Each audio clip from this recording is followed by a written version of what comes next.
Good morning. Oh, shoot.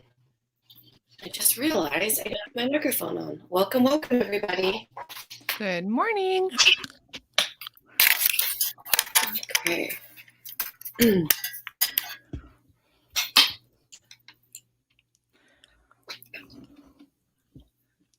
morning. All right. Ready to go. I just need to focus on getting my headphones for my Hey, Sarah. Right. Am I pixelated or is Mina pixelated? I didn't get that. Oh, no, Siri. It's Sarah, not Siri. Daughter named Suri. Silly girl. How are we looking? You look clear to me. I'm clear, but you're pretty pixelated and slow. Oh, Mina's choppy? Well. Kind of sounds like a robot. Oh, I'm a robot. Let's see here. Oh, these kids on the internet. I don't know. And okay, I'm going to try a different server. Hold on just a second.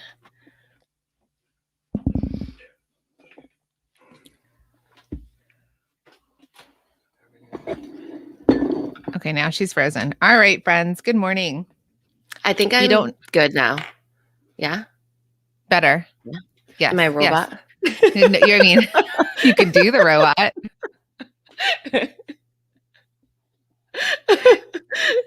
Oh, Mina's really scared me. Sorry, Dee. She didn't mean to scare you this morning. Yes, I'm sorry. We don't know when our internet isn't working until it's just not working when we show up. So it's true. I could have been better about having my headphones plugged in. That's for sure. I think Dee probably got scared by this pile of papers that fell down. It probably felt like somebody's like rustling through the door, you know. Annika says, "Ooh, my top fan badge is back." So Annika is a top fan. Does anyone else have a top fan badge? I think it's cool. How often you show up in Facebook in the Facebook group and you get those badges, which is really exciting. All right. Good morning, friends. Let us know where in the world you are if we don't know you. Yes, the tech god said no. Meg said yes. Tech gods are back. I did a quick sacrifice over here. Right. Did you notice today is Yellow Day over here at the CTEP household? Today looks like Christmas over here with the Jew. Right. Animally. I'm red and green. Yeah. Meg says she's a top fan. That's awesome. Hello from Montreal. Very exciting. That's awesome. Did anyone see my Instagram stories that I did a little bit earlier with 3 turkeys at the top of a tree? I didn't see that. These turkeys are wild. Let me tell you. I mean, they're wild turkeys. Yeah. But I mean, who eats them? You know, like they're just wild. Look at them at the top of that tree. Oh, wow. That's crazy. My dog scared them and they flew to the very top. That's 3 turkeys stacked on top of each other. No, but some animal has to hunt them. Otherwise, wouldn't they overpopulate? That's why there's maybe 45 of them outside. This one, like circle of life here. I'm wondering who's the predator, who's the prey. My husband was driving and there was like a turkey crossing. They all start to go and I'm like, just honk at them. And he's like, they're not going to move. And he like literally honked at them and they just sat there. He's like, forget it. I'm mowing them down. He didn't, but you know, these turkeys. That's funny. That's how geese are here. Like they're gigantic and they're territorial. So if you go to like a park or anything and they will cross the street, they won't care. They're literally the craziest. You know, they're probably like taller than a child. You know, I think there are mountain lions here, but I don't know that I think the turkeys kill themselves. They commit suicide, huh? They crash into windows and houses. Oh, I see. Yeah, they probably get hit by cars and stuff. They're just not very good flyers. I've actually never seen them hit by cars because remember I told you, Mina's like, you live in, where'd you say I live? Where is this place that I'm? Huh? I'm not going to say it on the air. movie. Oh, the movie. Oh, I don't know. I can't remember.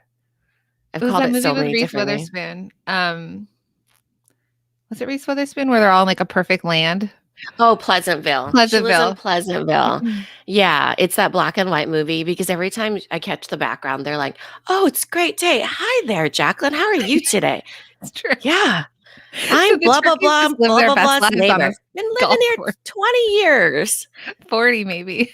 So great to see My you. children were raised here. Now their grandchildren being raised here. We all grew up on this golf course. We play golf on the weekends. It is like so, and there's deer and there's lakes. It's pretty amazing where my husband comes from. So I laughed at Mina because I was like, it's a gated community in the middle of farmland. I don't know what they're gated from. Yeah. Coming from LA. Like I live in LA. So, or I'm from LA or New York, you know, so, it's like, there's a lot more people in the world out there.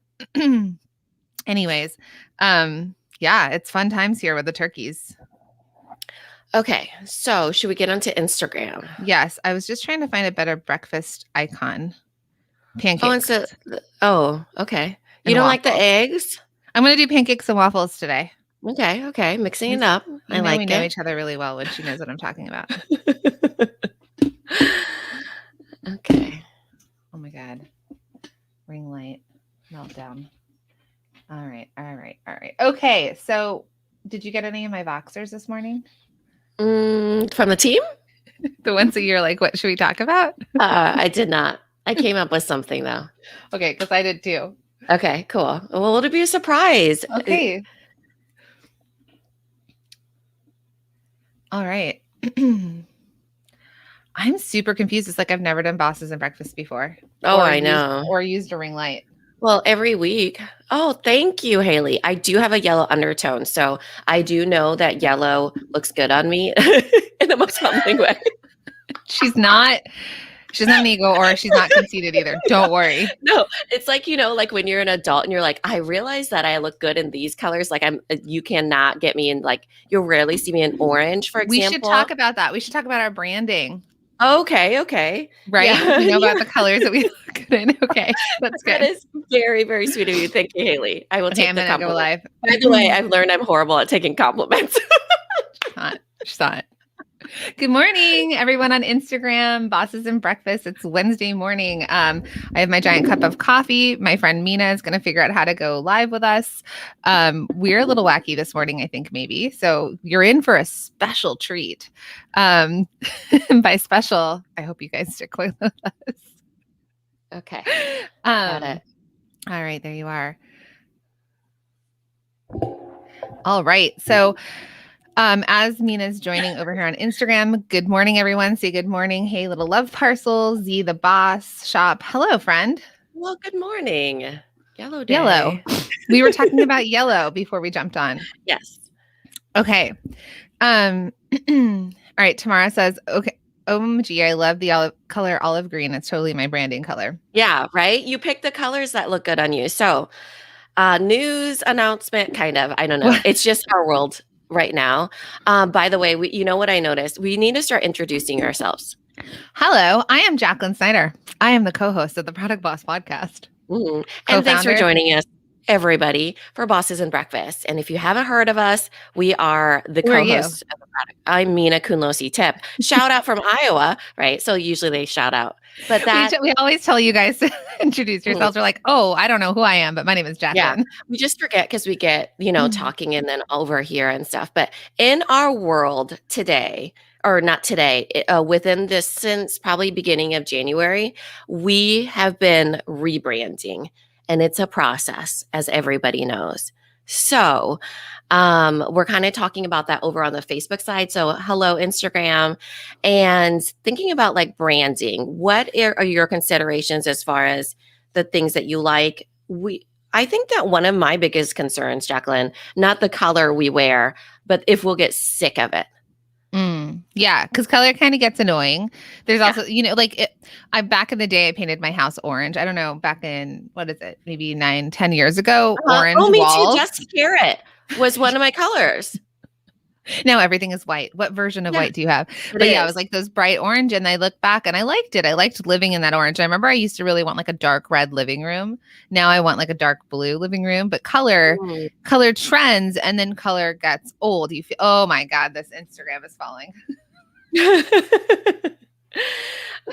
But color, oh my God, my ring light is not cooperating either today.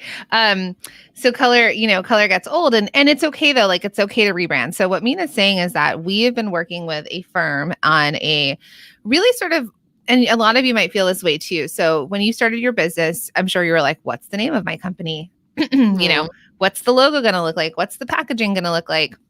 And you did it. And depending on how long your business has been in business, you may still love it. It may still be perfect, or you might be over it. Anyone over it, or anyone's like super into their look? Now, this is not a conversation about telling you all to rebrand. So I just want to caveat, do not pause. Yeah, do not even think about it, because there's lots of brands that don't rebrand, right? There was Nike that was red and they did the orange-ish red. So a slight variation. McDonald's has always been yellow and red, right?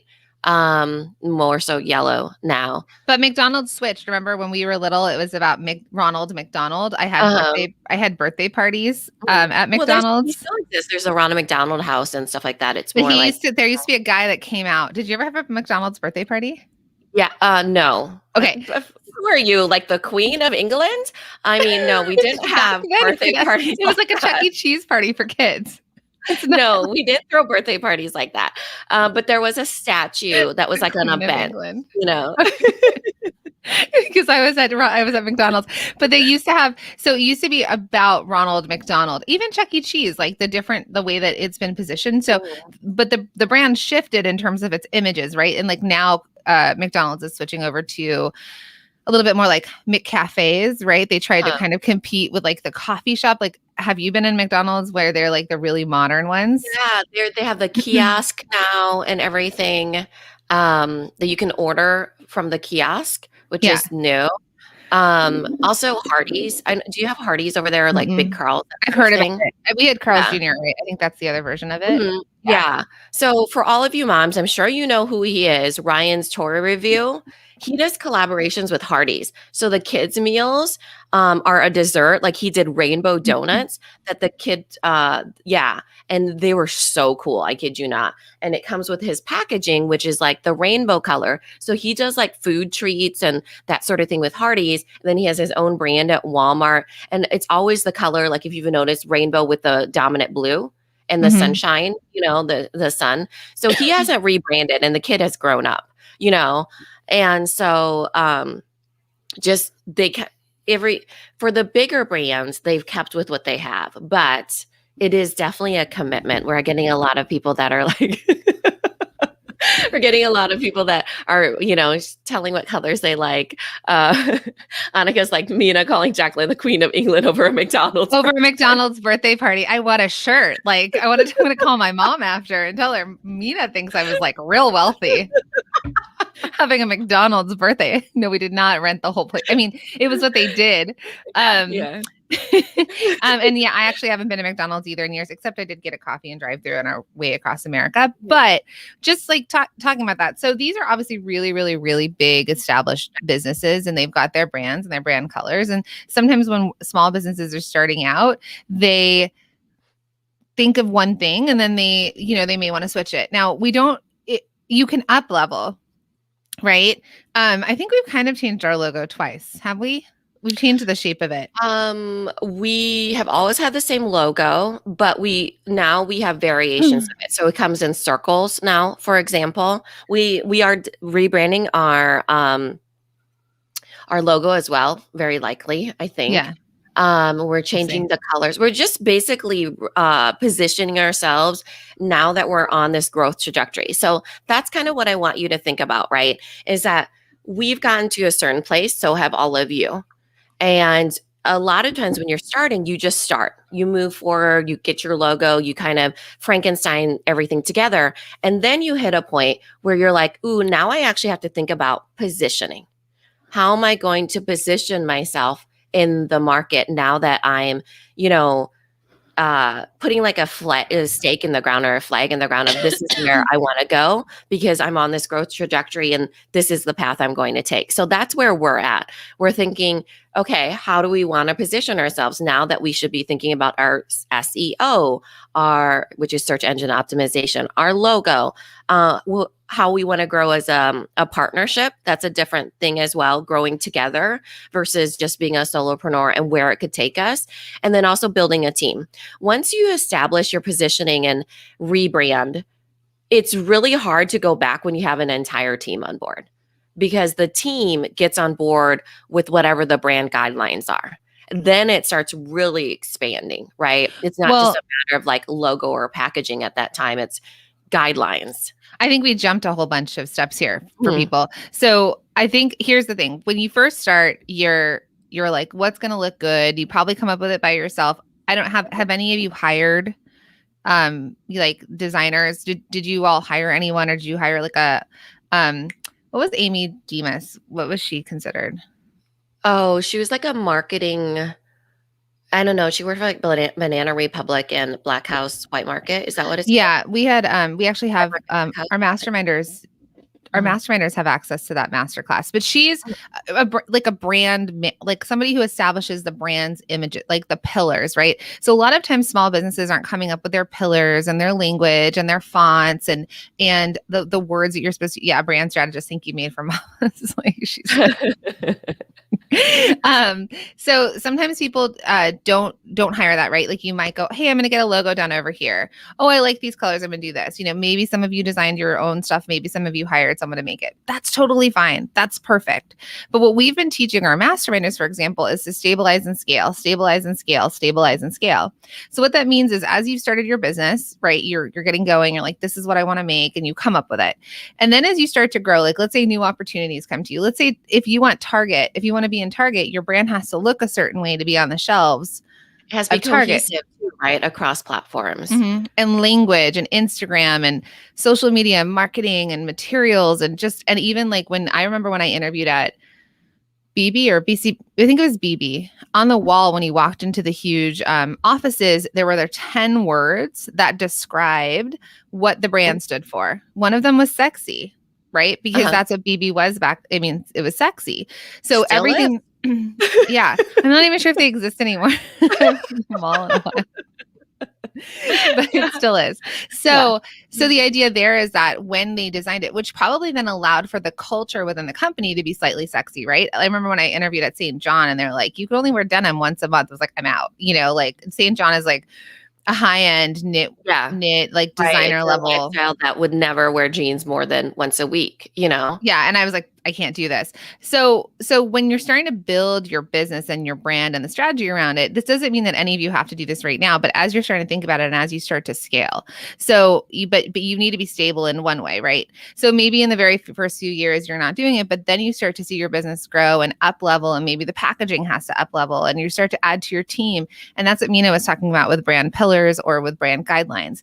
So we've been working on a brand dossier, which means that we've identified our customer, like we're going through things in a different way now where we have more data to go by. And also because our team is so big, we need everyone to be on the same page of the language, of the pillars, of the way that we speak, right? Of the lexicon. And then as we have someone who's doing our graphics, right? They need to use the same sort of stuff that the person who builds out our sales pages uses. And so we've been working through all of that. We spent a lot of money on this. We spent a lot of. We hired an agency, right? Yeah, we worked with and it's great that you're doing your own. And like Greg said, I hired myself, but Greg's like that's sort of his background as well. This is again not for you to do now, but as you scale, there will be a point where you will have to sort of level up. So one of the things that Mina did, where this is where the conversation came from, where we were talking about how she looks good in yellow, and I'm like, I like red. Is that we worked with the strategist and we went through this entire dossier and we almost got to the very final part and we were like, nope, it doesn't fit us. We had gone through it and we were totally on board. And then we sat with it for a while and it was the launch too. Yeah. But she developed it for us. Mm-hmm. And we were like, and I kept thinking when she showed us the colors and the look and stuff, I was like, I'm going to have to get a whole new wardrobe is what I kept thinking. Like for photos and stuff, I'm going to have to look different. So your branding overall is not just your logo. It's not, it's the whole entire feel of your brand. It's like your brand, it would be your brand personified, right? It's your brand, the words, everything, your pillars, what you stand for. Just like Wendy's, the reason why they have square burgers is to remind the team, we don't cut corners. That's literally the background on that. So it really is baked in to their brand. So that's their whole entire brand. When we went through it, because we are future casting, because remember, we're positioning ourselves of what could our brand be like. That's why Jacqueline and I are like, we could do this. This feels like a really cool brand. It felt right in that time. A really high level. Yeah, really high level. It was beautiful.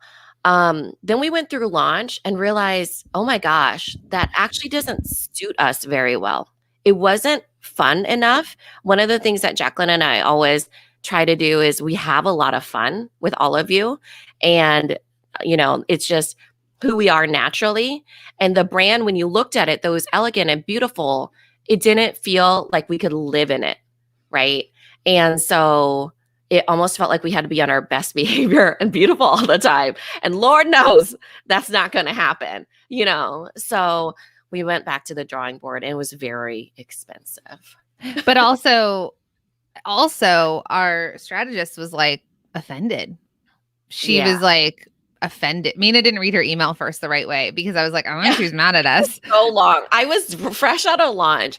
It was a very long email that was a reply to one of Jacqueline's videos, and Jacqueline's a very vocal processor. So she was telling how it didn't feel right. There was a disconnect somewhere. And then we get this really long email back, and I was just like, do. Actually, I was more like, it was more like that, because I was just out of launch. I read it, I kind of put it away, and I was like, I'll deal with this later, thinking, oh, she's going to be working on this, new thing, because we knew instantly, the intuition during launch was that this does not fit. And so I go back to the email, and I was like, with sound mind, I was like, oh my gosh, she's pissed at us. Like, I told you she was mad at us. And I called Jacqueline, and I was like, oh my gosh, I realized she's mad at us. And she's like, Jacqueline's like, yeah, I could tell when I read it, because, it's a very professional email, right? And for me, I was just like not reading it fully. Obviously email loses its tone, because I'm not a corporate-y person, or I've never worked one-on-one with, having had to have that conversation with people about, now the timeline is off and blah, blah, blah. I didn't pick it up. It was, didn't read between the lines is basically what I'm saying. I read the lines and it was there.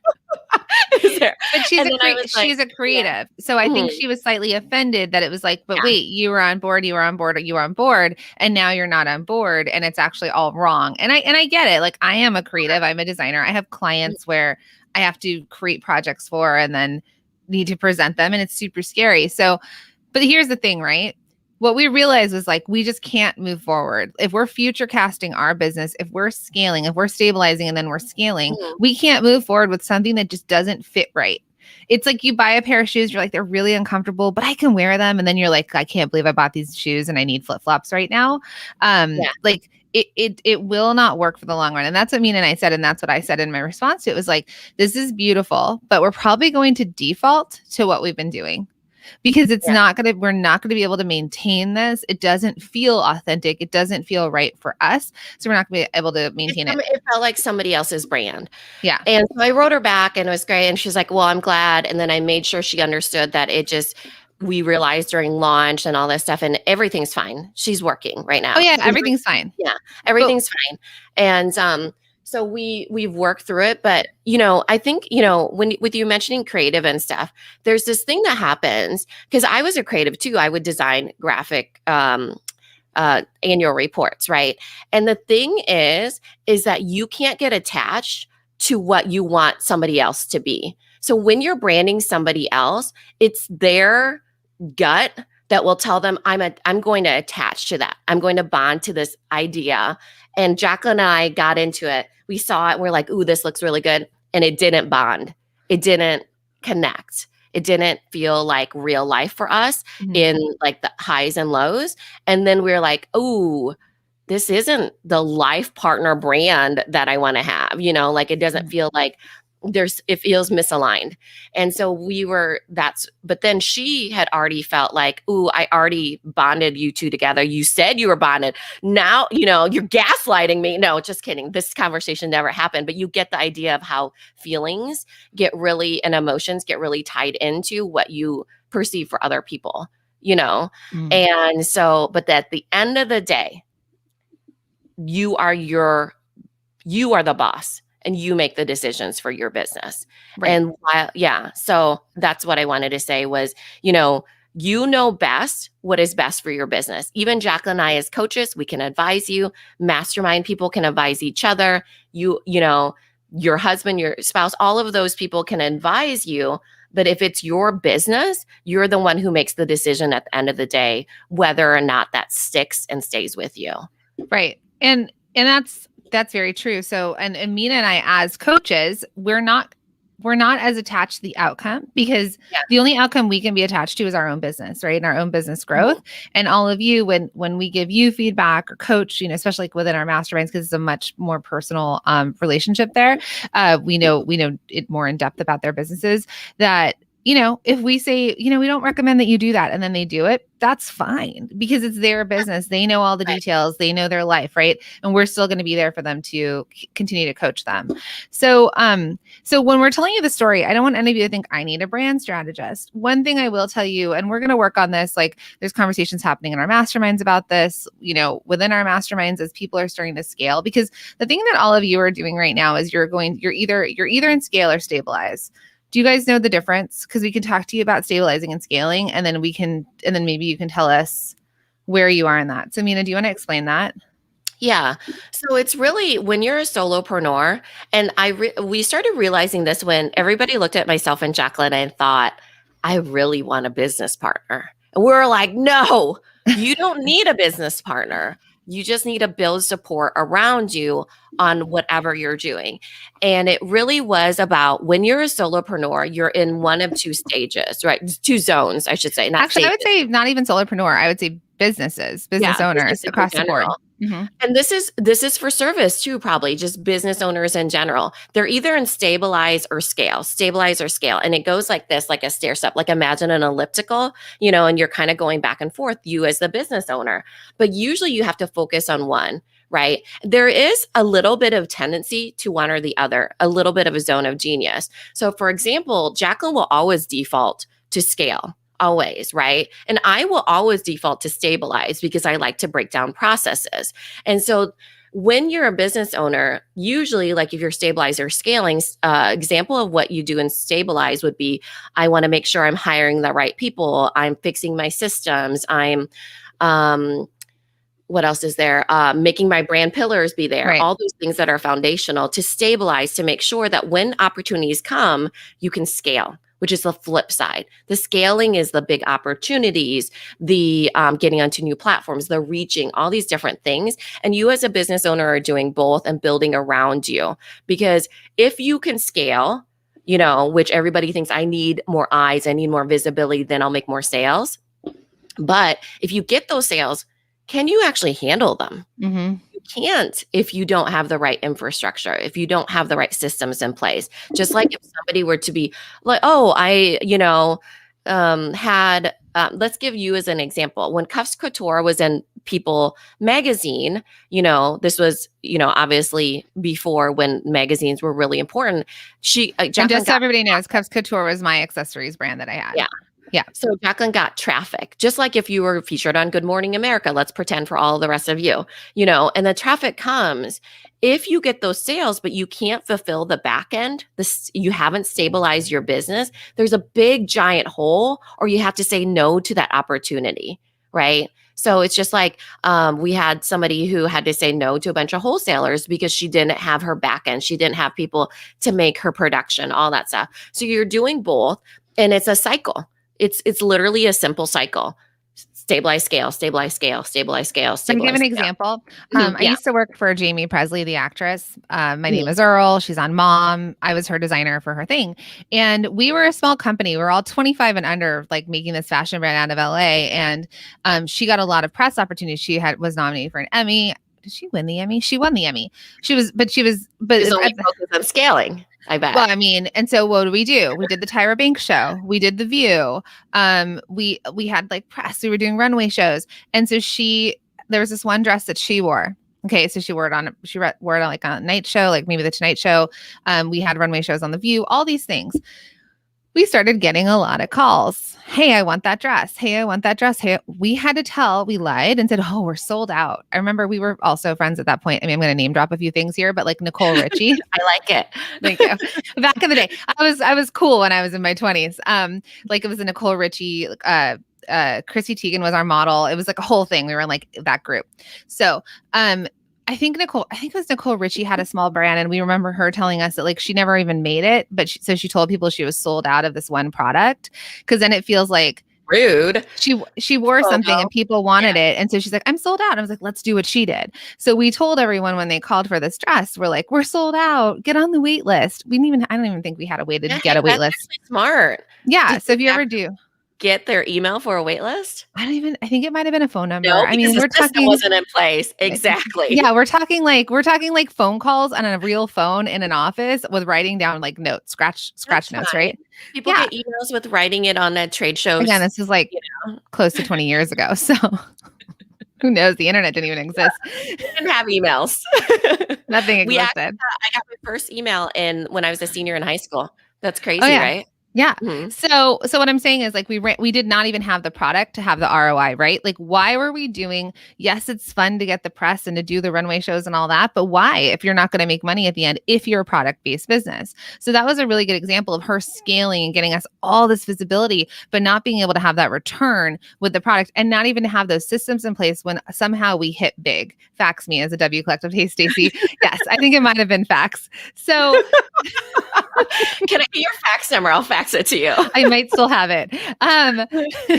So that's a good way to say it. And so again, one of our masterminders, like she's growing like amazing, but she's had to turn down orders. So the stabilized part is that you're prepared for whatever that next level is.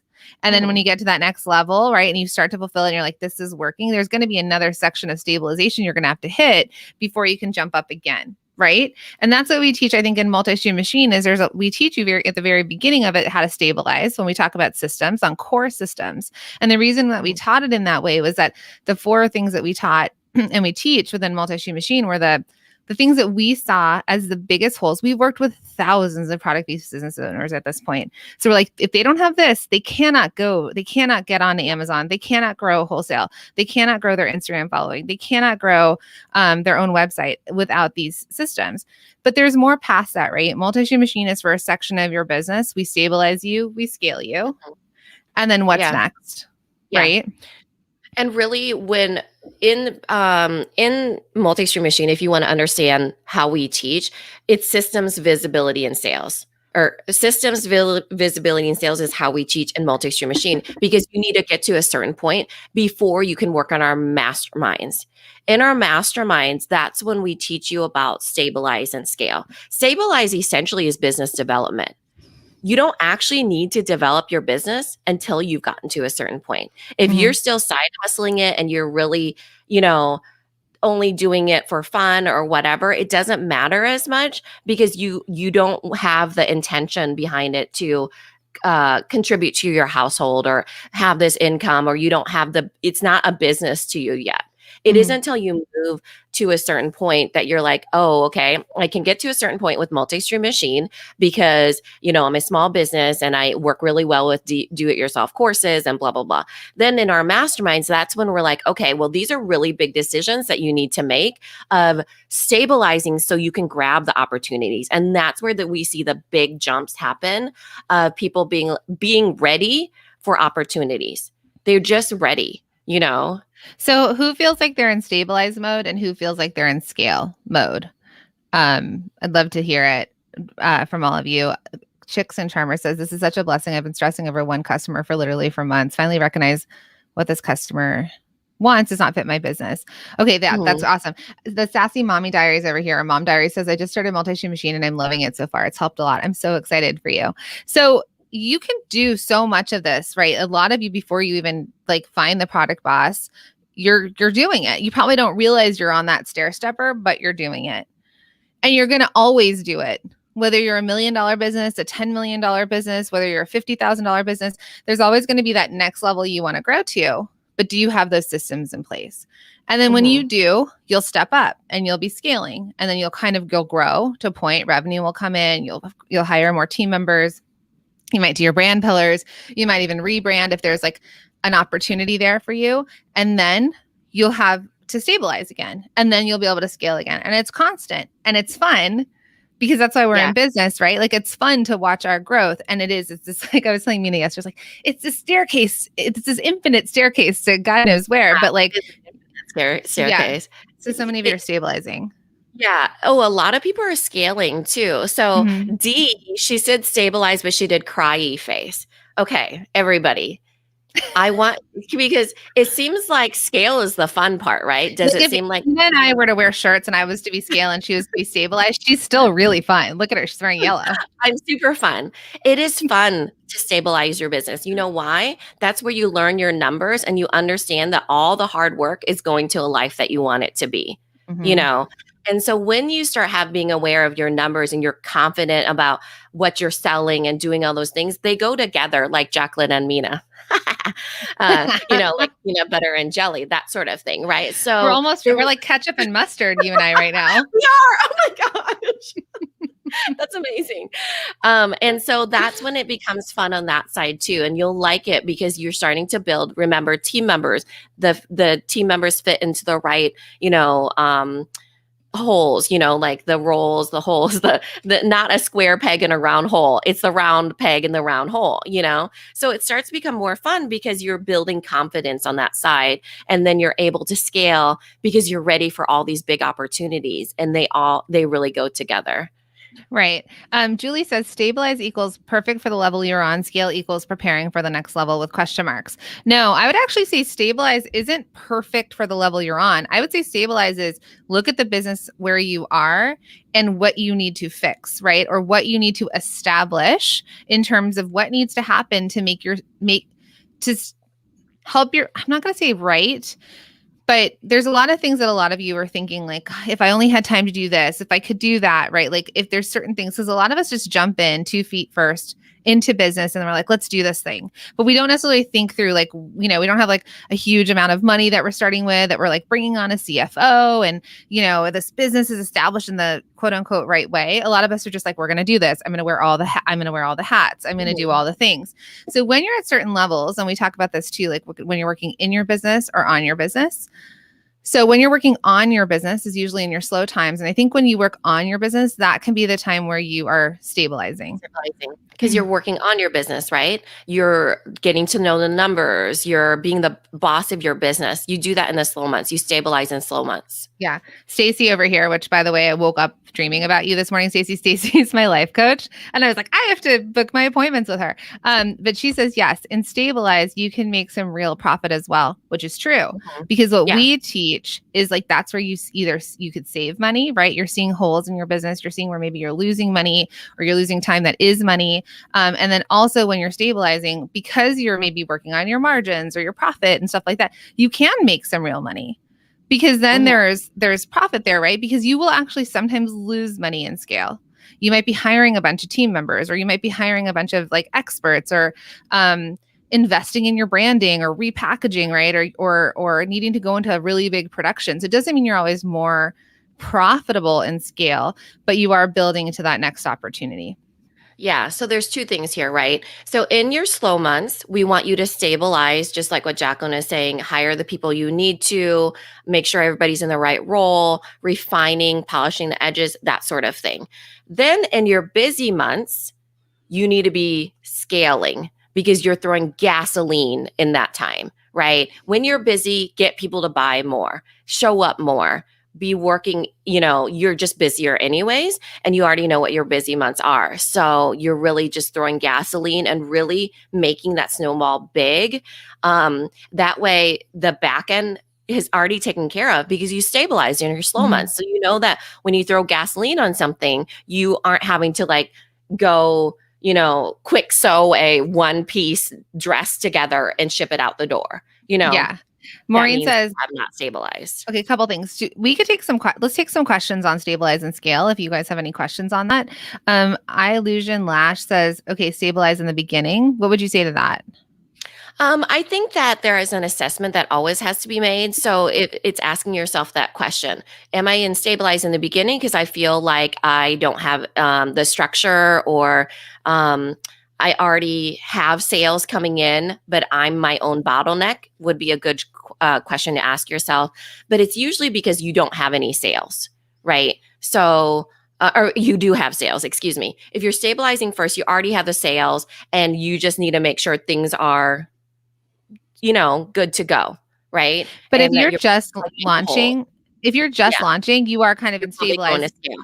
But you are Well, because you don't need to stabilize yet, not quite Well, yet. what I'm saying is like when they're Mhm. very, very beginning, they need to pull all the stuff together, right? They need to find Yeah, the product, the resource, like where they're yeah. sourcing from. That's Which a very initial part. surprise! I had you guys, Jacqueline and I love surprising each other with all What are these you going to say? really Are nice you, what's happening?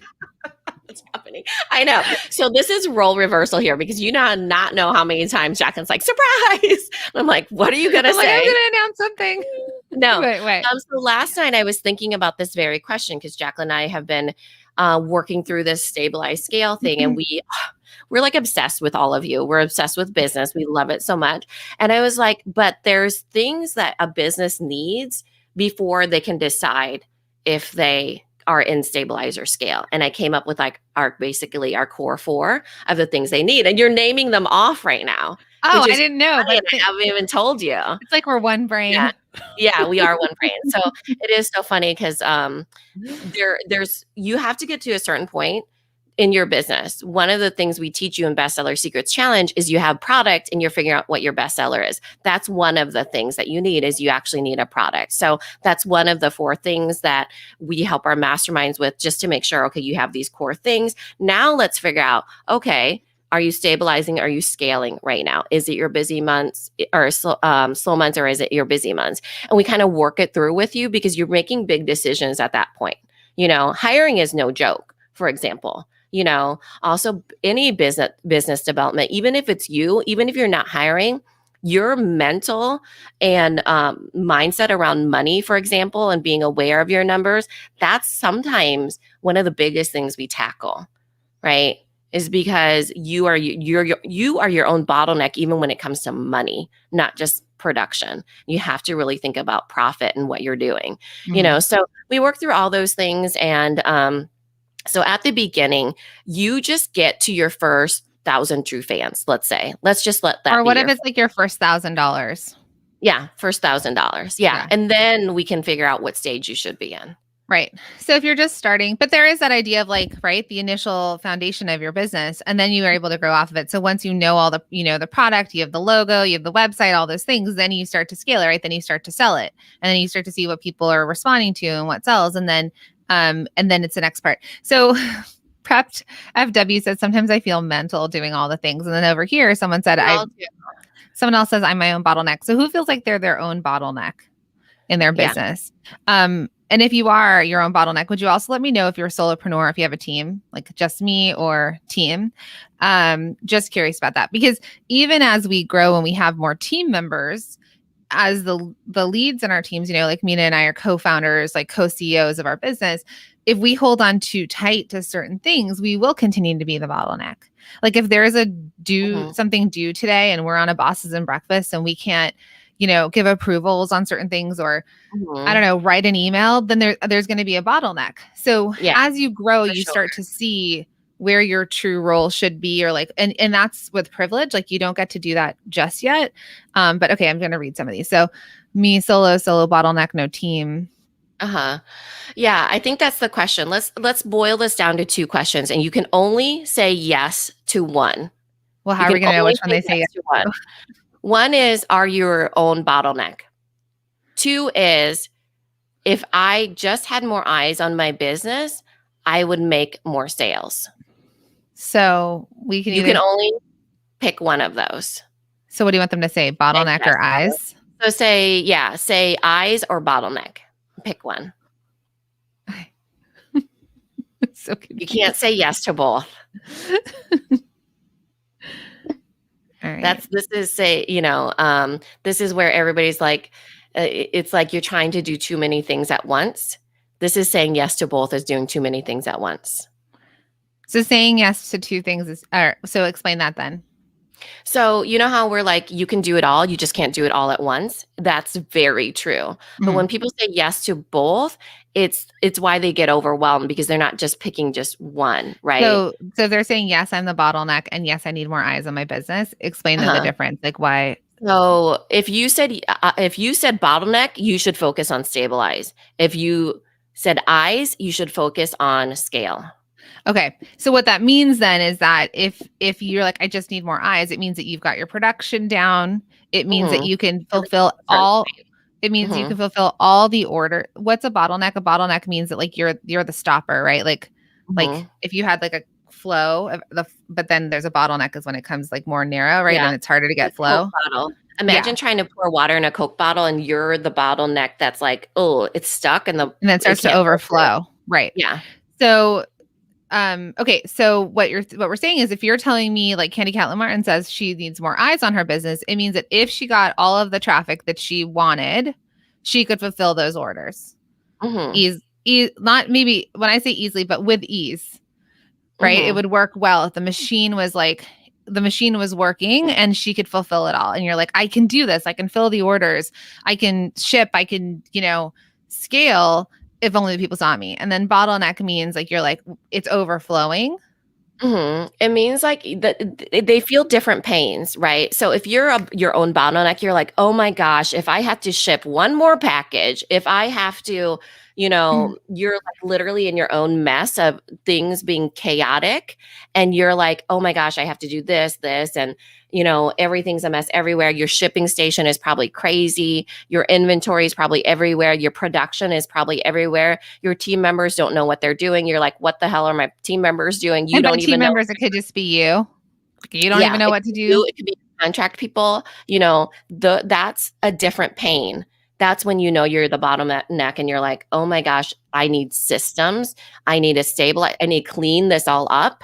I need to polish my air. I need an actual workstation. I need to count my inventory, all those things. That's when you're the bottleneck. When you need to scale, it's a different pain because you're like, oh my gosh, I'm sitting here. I know how to make product. I think I do. At least you think you do. You might not because you don't have sales coming in. And you're like, if only I could get more people looking at my business, then I would make more sales. And then usually like when you start making sales, that's when you feel the other pain, right? The stabilizing because you don't ever really feel stabilized until you get a sales and you're like, oh, this is messed up. Like this is really inefficient. We had one masterminder that she was cutting out each shipping label and taping it on her packages. Now, she didn't realize how inefficient that was until she started to scale. And then she was like, wow, cutting these out. And 400 boxes to go out in a day. she wasn't even using a paper cutter. It was literally scissors, you know?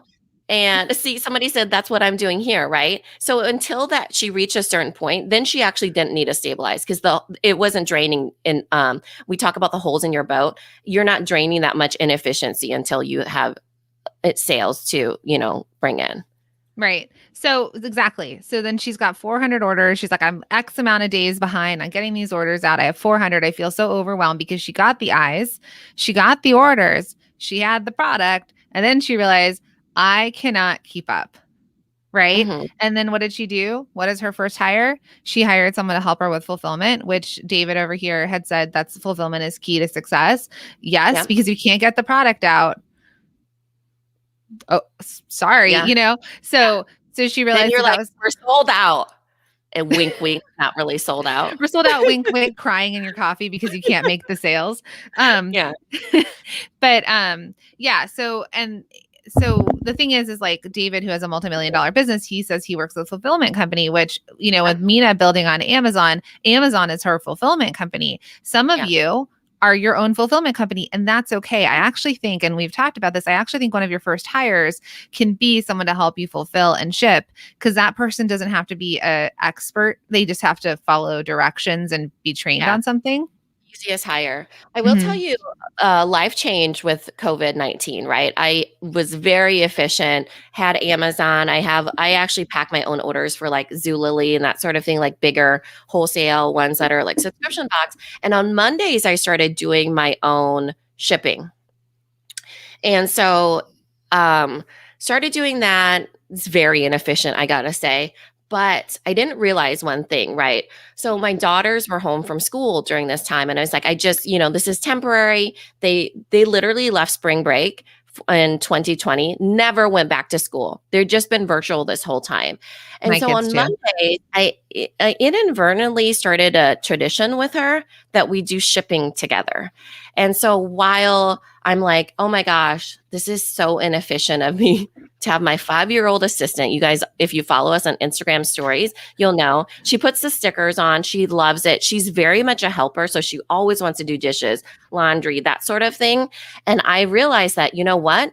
She actually could just help me put on these stickers that tell people to tag us on Instagram onto these things. And it's perfect because she feels the reward at the end that she did a good day's hard work, that sort of thing. And so we do that on Mondays and it's inefficient. And that's because I know that I'll never have that opportunity with her in the future of probably getting those Mondays with her. And she So what you're enjoys saying is them. she's not a long-term hire, she's a short-term hire. Right. So you have to really, as we're telling you these strategies and overall business developments and stuff, you have to make sure it's aligned with your life. So I can tell you that it would be a hard no as far as efficiency on Mondays, but it's a yes in that it aligns with my life and what I want it to look like with her being in the house right now. So there's that realignment that happens with any strategy that you have of, okay, what does stabilize look like? What does scale look like? Because you can do all these actions and end up somewhere that you don't want to be. Brooke of Be Happy Design, she makes beautiful knit hats. She's on the podcast for female founders. She says math time, because she's world schooling her kids. They've sold all their stuff. They're in a 42-foot RV. You can listen to her podcast. She said, so she homeschooled. So she's like, math time equals shipping time, counting weight, ID numbers. Perfect. I love it. Bosses for life. Alfred said, I need to have 5 kids, huh? Oh my gosh. That would be like the biggest holes in the boat. They are time sucks, let me tell you. There are legal things about that, about getting the 5-year-olds, multiples of them working on your stuff. No. But that's the thing, right? Like what Mina's saying is you can make it fun. But I do think that's one of the easiest parts. Now, listen, not printing out the shipping labels and things like that. So, but here's the thing, right? There's the efficient parts that you can do. In Multi-Stream Machine, we teach you about how to like work on shipping and how to save money and all those, what systems to use, things like that. And when you start to implement those, they start to become things in your processes that are easy that can be retaught. So you can hire people, you can teach your 14-year-old daughter, you can teach your husband or your wife. You could start doing that if that's the case. And then what happens? You're like, oh, this is working. And that's usually when you guys want to blow it up, right? You're like, this is working. I'm going to add a new product. I'm going to launch a whole new blah, blah, blah. I'm going to do this. That's usually the time where you all are like, this feels good. Now, what can I do to kind of mess this up, right? But what we want to do, though, is as you're stabilizing, it's not saying not to take opportunities, but it's taking the right opportunities for your business that you can fulfill, that you can grow into, right? If we're in the middle of COVID times and you're doing it all yourself and you're doing it out of your house and you need to hire, I know Greg wants to hire, but he's still social distancing like Mina and I. He doesn't want people in his house. So he has to figure out what's the next thing that I need to do. And we've been working with him on like, what parts of your business can you outsource? What parts can you scale with other people, right? Bringing on team members so that he can keep up with the amount of orders that he's getting. So I just, as you're thinking about this, Ashley, some people are like, again, no judgment, but we're like, ooh, they feel really, Stacy, if she's still watching, knows that I kind of do it sometimes in my life. I'm like, oh, this feels really good. I feel like I figured it out. Hey, Mina, let's do X. And she's like, hold on, because I live in scale mode, right? I live in future dreaming of like what could be next. And Mina's like, hold on, let's make sure we have the processes in place. Let's make sure that our team can keep up with it. Let's make sure that we have deadlines and timing on this so that we don't jump into something 2 feet first and then get overwhelmed or cry. Yeah. It's because scale feels like the more creative, fun thing. I will Yeah. tell you that, right? There's this instant gratification that happens in scale, that people show up on your social media. You get to chat with them, you get to connect with them. It feels really good. But I will tell you, you need to find the fun and stabilize, because that's where the business development happens. That's where the personal development happens. That's where the money mindset comes in. That's where the profitability, that's the secret of it all, is getting a hand on that and finding the fun in that. Because your day-to-day life, well, your life is composed of your day-to-day things. Your day-to-day things are usually things that are put into that stabilize zone, because you're shipping, you're hiring, you're working with a team, you're setting goals, you're visioning. And then the scaling parts is you're ready for these big opportunities, you're seeking out people, you're connecting with people. That happens as well. And it does feel better, but find the fun in business development, because it is a really fun thing when you get to be more confident and it plays together. So speaking of this, so one of the things that Mina and I have been doing is we've scaled so quickly. I'd say in the last 6 months, just it was like a snowball, and a bunch of things started happening for us that, I mean, we've been featured in Forbes, like we went viral last year. Our community has grown. There's just been so many things that have gone so fast, and we had a small team. Kids were home. Yeah, them. And the pandemic happened. But things were moving really fast, right? And we were like treading water. I remember driving from Iowa to South Dakota when I was on my road trip, and we were launching the Shop 1 in 5 pledge and the directory. And I used up all my hotspot data in the car at night, like texting and researching and writing the sales page. And we stayed up all night, like all these things that we did, right? It was bonkers. And that's because we were in scale, and we started feeling like the hustle and treading water and like trying to just keep our heads above water. The whole team kind of crashed at some point. And what we realized is like, okay, we did this. We were growing really fast, but we can't sustain this. And so then we had to hire more team members. We had to kind of level out on what we were doing, but we stabilize. And so what I've realized though in the last couple of weeks is Mina and I really we kind of didn't slow down. Yeah, we were dancing on that edge of burnout, let me tell you. Like, we literally were like, I feel like I might burn out, but I'm not sure. But keep going. Drink more coffee. We'll do it. No. But that's okay. But like the thing is that we were going and going, right? We really didn't fully take off Christmas time. And then January hit, and we launched Multi-Stream Machine and Best Seller Secrets Challenge. And then it was over, and we're like, what's next? Right? Scale. What's next? What are we going to do next? And we got caught up in that versus like, what do we need to do to stabilize? So we've done that. Our team has expanded. We've grown. Like, Mina and I are starting to pull things off of our plate because we could become our own bottleneck. But this is what we did in the last week. And I know Mina talked about this in Hot Tip Tuesday last week, but we decided to think about our days. And we've really been working with our masterminders on what their days look like, or where they're bucketing their time, or how they're time blocking on what they do. Now, I do think that this certain levels of what I'm talking about comes with the privilege of having a business that's successful, and that we are able to pay a bunch of people to work for us. So those of you that are solopreneurs are like, how do I do this? Well, what we've taught is if you have a full-time job or a part-time job, you need to block your hours on what you do after work, at night, on weekends. You have to block like what needs to happen in your business. If you're a full-time product boss, you also block out your days. What we've decided to do is we've really started to try and figure out what hours we're going to put like as a container that we're working in. And our hours ended up being, because I'm on the West Coast right now, Central Time, one of our team members is East Coast. What we've started to do is we're like, okay, it's within these hours that we are front facing and that we're working. Obviously, if we have to go a little bit later on some days, we will. So when I'm talking about stabilizing and scaling and you're like, where's the fun? I took almost the whole day off yesterday with my son for his 8th birthday. I'm working today, and I'm going to work within these hours, and I know I'm not going super, super late. And I'm like, oh yeah, I'm working till this time. And I'm starting to feel the fun. I'm starting to feel like a good mom again, because I'm actually seeing my children, and I'm like walking and I'm doing certain things like that. So that's the fun of being like, oh, we've set up the systems now. We're stabilizing, and I'm actually not feeling as pulled or as stretched thin or as like dancing on the edge of the cliff. I'm actually feeling better about that. And so I think that's what comes with stabilizing too, is that you start to feel better instead of feeling like that hustle mode, that go mode, that sort of like, I'm going to burn out. And so I would tell you, for me, that's something that we've been starting to establish over the last few weeks. And I'm starting to feel so much better. So it's fun, right? Because then Mina and I get to walk and talk and do things and do other things and still enjoy our lives. I will tell you though, what? Speaking of privilege, it is the privilege of owning a service-based business. Mm-hmm. Having a product-based business is really hard. So if you need to batch your time or time block for making your product, you need to put that in as your non-negotiables first. Mm-hmm. So let's pretend it's, I pour the candle on Mondays. I don't know. I realize I don't know how to talk about candles. Yeah. Let's talk about stringing jewelry. Okay, stringing jewelry. It could be you make on Mondays and Wednesdays and Fridays, for example. Or I don't even know the process of that. Is there, like...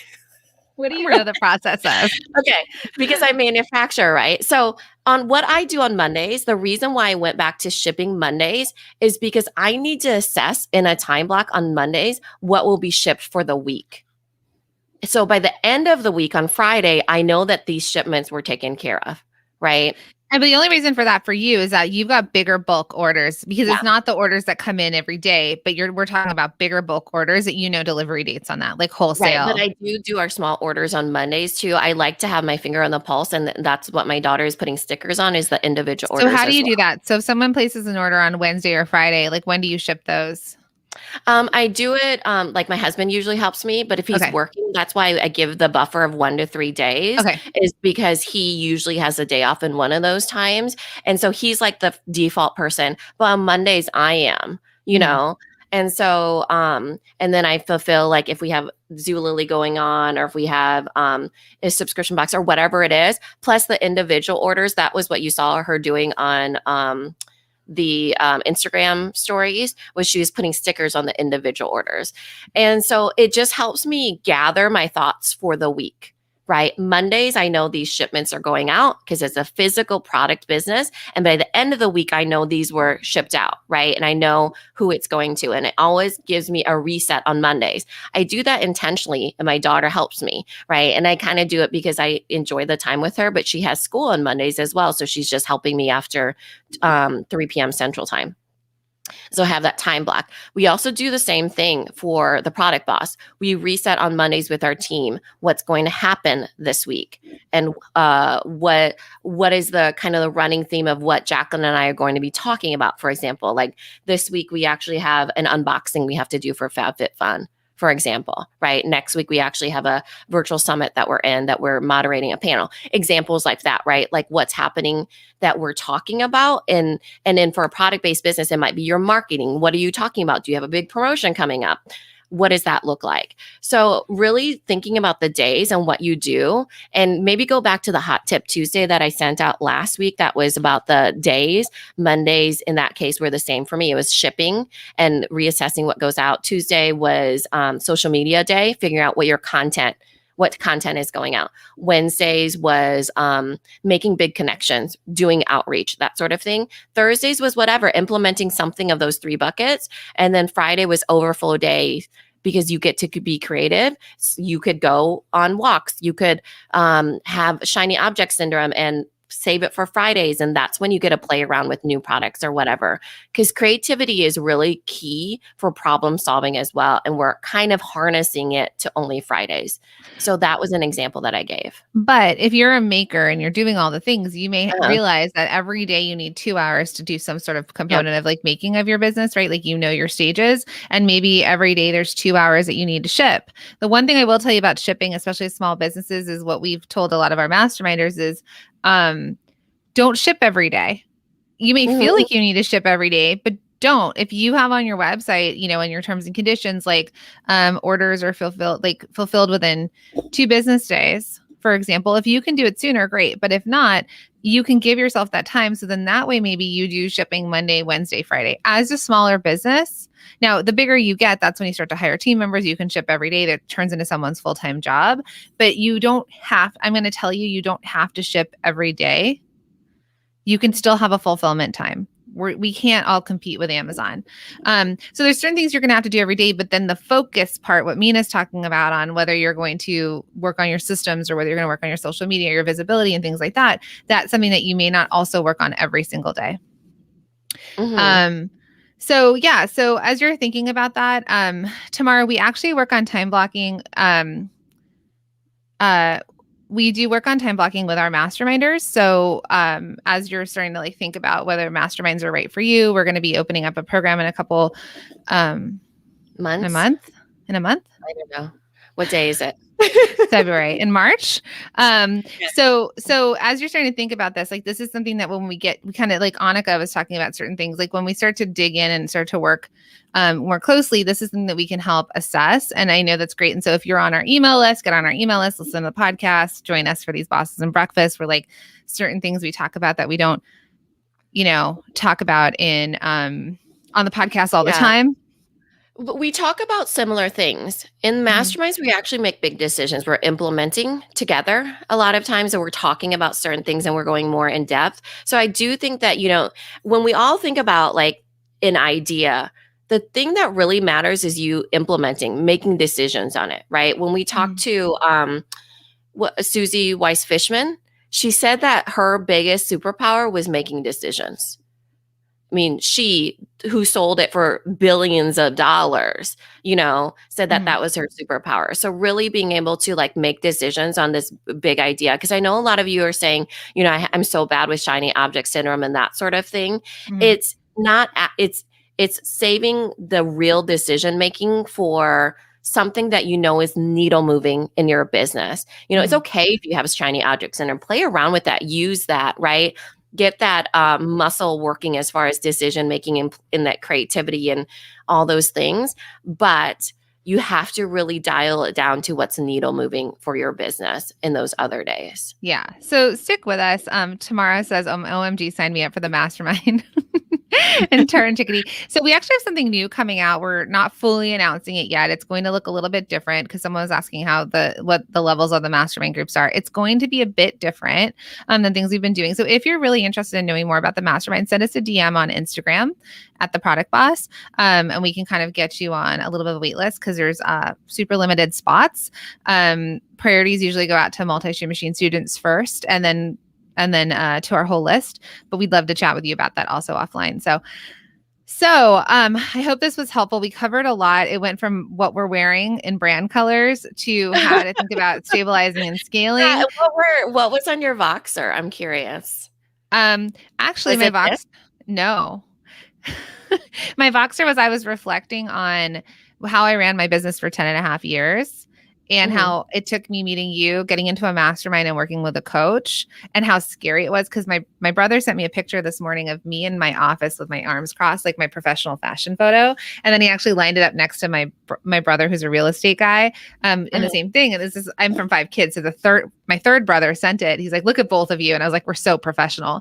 And I was thinking, and it made me reflect on how scared I was when I was like, I can't do my business a different way. I've done my business like this forever. I felt like I was drowning. I didn't see other options for myself. And I was closing my office and I was moving to New York and I was letting go of my team, just changing my business and how scary it was. And then reflecting on where I am today and how bonkers it is and how funny it was of how scared I was. And then just starting to talk a little bit about that. Funny, haha. But it's those things that as you're all growing, right? As you're all shifting and changing your business, how it feels scary, right? It felt probably for those of you who signed up for Multi-Stream Machine, it felt scary to take that leap into that. For those of you who signed up to work with us in our masterminds, it felt scary. For those of you who decided to launch your business or make your first hire, right? There's these things that feel scary. And you're like, oh my God, can I afford it? Or is this going to work? Is this the key to unlock it? And we don't know all the little decisions that we make or big decisions. And then, but when you think back, you're like, holy moly, it was the best thing I've ever done. Or wow, that was such a big shift in my business when it felt so big or traumatic at the time. For all of you, and the other thing was talking about our survey results, but we can do that. Oh, another week.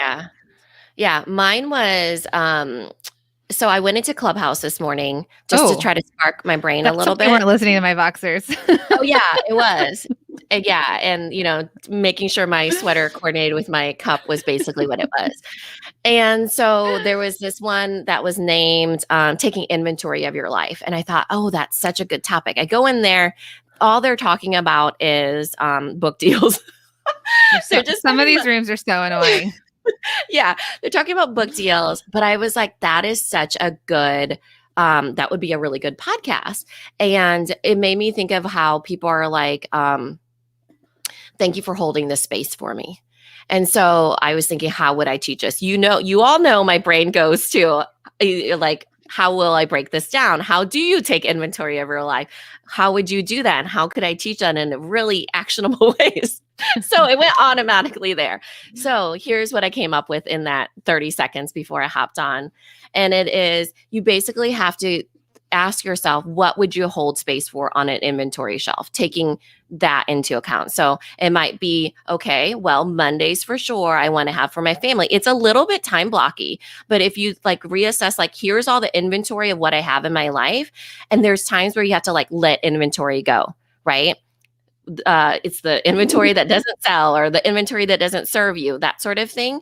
And so it might be people that are not serving you, and really thinking about, okay, and here's another thing I came up with. I really need this. I mean, we could do like 7 more Boston breakfasts. And then I was like, oh my gosh, it also is of the season. You usually take inventory during the season. So sometimes you have to let people go. It's really hard for people to let people go. But if you think about it as, I'm just letting them go for this season, because this season I'm focusing on my business or the other inventory. This is inspired by our conversation yesterday. I was like, well, I only have a few friends. Actually, Mina, you're my only friend now. I know. Because I talk to you in all my open hours. Yeah. And so I was like, that would be another inventory thing, is that basically the time and space that you hold for other people. Right. And what that looks like in a season. And I was like, oh my, this is so good. This is what we're talking about in Bosses and Breakfast. So that's where my mind automatically went. But I love yours too. So that'll be a different time and a different day. But it was really, really fun. I just love sharing all these ideas with you all. Yeah. Yeah, I could see where that inspiration came from. So as you're just thinking of, in the inventory, I was actually just thinking that's very similar to our 168 hours episode, where you only have 168 hours in a week. And we actually broke down, we were like, ooh, there's like 6 hours left for sleeping when we went through all the things we had to do. And I think we recorded that pre-pandemic. Netflix was like 20 hours in the week. No, just kidding. No, actually that conversation was pre-pandemic. So like we were driving to pick our kids up from school, and we had all these other things we had to do with them. So it was a totally different world. But Tamara says, can you time batch my farm? No, having a farm life is that's a non-negotiable, Tamara. So you would put that in as every day, probably in the first things. Non-negotiable for myself and Jacqueline in real times would be picking up our kids. Right. Yeah, or feeding them. Maybe making them go to sleep. They just need so much food. But that's the thing, right? So only you can kind of decide for your life what your non-negotiables are, or what you have space on the shelf for, or like however many hours. And the only way you get more hours in the week is if you are able to hire out eventually, where like, instead of you having to do all the things, someone else might be writing an email for us right now while we're live on this creating content, right? So that's when you have that privilege or that ability to hire, then, and sometimes you may not have the money to hire, right? Sometimes you might feel like, but then realizing that if you don't do that, then you can't scale. So we're definitely working on this like within our masterminders, because they're within Stabilize and Scale. They've proven their product, they're making sales, they're in this part of needing to kind of growing, and that constant leveling up. Almost all of them are in Stabilize. They're in Stabilize because they already made a lot of sales, right? So right now, a lot of them are stabilizing so they can make more sales. They are actually, a lot of them are stabilized. And I think it's because why is because Black Friday was a good example of that. They sold a lot during like the Q4, and they've realized, ooh, this thing happened. What felt like it was broken, or what do we have to redo? And so also I feel like a little bit at the beginning of the year is like, what are their goals for the year? And then what do we need to prep for? And so that would be in Stabilize, right? So we're excited for all of you. we know, Meg, this could be a podcast episode. This is this really should have been. This was just on a whim. We can cut it, edit it, and then put it into a podcast. But this is probably one of the first conversations we've had publicly about Stabilize and Scale. We've been talking about it a lot within our masterminds, and this is something that we wanted to bring up with all of you, or kind of led to this conversation, because that's what we're seeing. That's sort of the new thing that Mina and I are onto, what we're realizing with our people. Mm-hmm. So, keep joining us for these little moments of inspiration. DM us if you are interested in the masterminds, just over on Instagram. It's not officially live yet. I do want to say, which we should have started with, this Bosses and Breakfast is brought to you by Shop 1 in 5 Pledge. No, good ending. This is a good ending. So if you don't know what that is, it is a pledge that Mina and I founded back last year, where we're asking everyone to pledge to make 1 in 5 of their purchases from a small business. And so we're asking for you to shop 1 in 5, which is 20% of your purchases from a small business. That could be a service business. That can be a product business, that could be online or offline. So if you go to shop 1 in 5, so it's the number 1in5.com, you can sign up and take the pledge. And then in there, we still have our small business shopping directory, where if you're looking to buy things, so Valentine's Day, Mother's Day, Father's Day is coming up, you can go to the small business shopping directory and shop from almost 600 small product-based business owners. But this is what I'd like for all of you to do. Follow us on Instagram at Shop 1 in 5. Okay. We're trying to build up our following over there. We're trying to send traffic there. And we post things there that you can all use within your own feeds for your customers. So I'd love for you to start to think about, how can I use the Shop 1 in 5 pledge for my own customers to remind them that it's important for them to buy from small businesses, including yours. So we have little, you can repost from our feed. We've got stickers, all the things that you can use to then reinforce that message for your customers. So what we're asking for you to do is share it with your friends, your family, and your customers, to take the pledge and then to also use that as a tool to reinforce buying from small businesses.